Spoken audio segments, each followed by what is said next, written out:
As Australia reaches its peak in the mining boom, Productivity Growth Program Director Jim Minifie uncovers how well the boom served Australians and how our economy will perform in the next phase of the boom. Australians have got a set of questions, really, or concerns. The first is that there's a view that, well, has this mining boom really helped anybody outside of the miners and potentially the mining states? Whereas it's just led to disruption and potentially even disadvantage for the rest of us. Second question or concern that we think Australians share is a concern that we might be losing industries or hollowing out industries that we're going to need after the boom, industries like manufacturing and tourism and so forth. The third concern that we think Australians have is that the government's mishandled the boom and that we're now exposed to a lot of risk, potentially the risk of a recession. There's no question that nominal economic growth has been exceptionally strong in the mining states, but I think if you're outside of those resource states, we found it interesting that wage growth has been just as strong as it was prior to the mining boom, and household income growth in the non-mining states has actually grown more rapidly than it did in the period prior to the boom in those non-mining states. So at that very high level, we were reassured that there's been a broad distribution of benefits. And we dug a little deeper, though, because we know that workers in regional towns have more difficulty relocating. And we did find in that case that regional centres, which have had falls in employment in the sum of manufacturing and tourism activities and haven't had a lot of mining growth, have had a fall in employment to population ratios. But when you dig a little deeper, what you see is that volumes have largely just held their own. In tourism, volumes haven't fallen in terms of output or in terms of exports. Even in manufacturing, you see pretty much the same story, although there has been a bit of a dip down since the financial crisis hit, but relatively minor.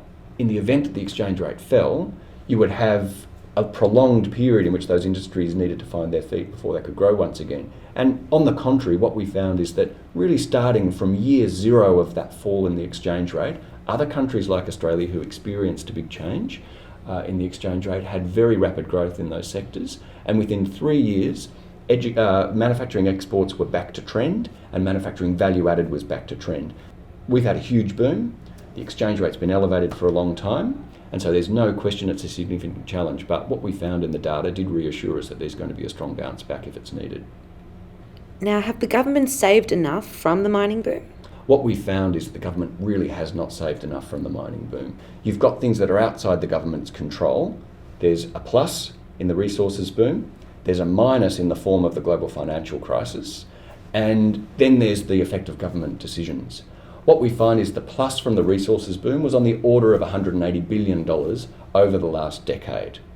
The minus from the financial crisis is about $100 billion negative. The terms of trade had quite a big impact on the budget, and you'll see in this first chart, this is just familiar cash budget outcomes, very strong until 2007-8, and then deteriorating strongly with the downturn in the financial crisis. But underneath that cash position were a couple of important drivers. And the first is that the business cycle itself had a big impact, but you can see that that's not the whole story. The business cycle has had a drag on the budget for the last 3 or 4 years, but offsetting that was a very strong positive contribution from the terms of trade, which boosted nominal GDP and improved the budget position of the government.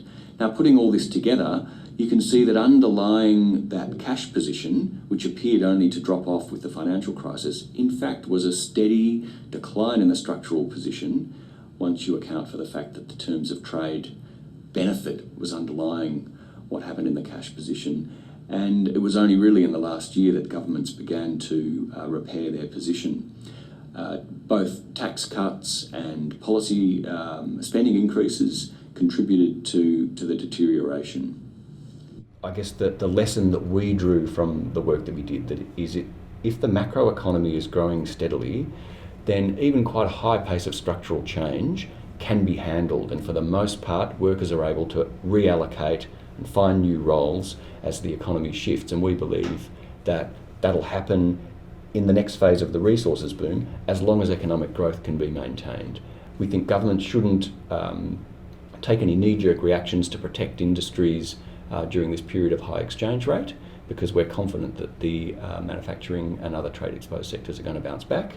And finally, we think that the focus on budget prudence is appropriate within the bounds of what's made possible by the macro conditions. Government should continue to work to get back to surplus.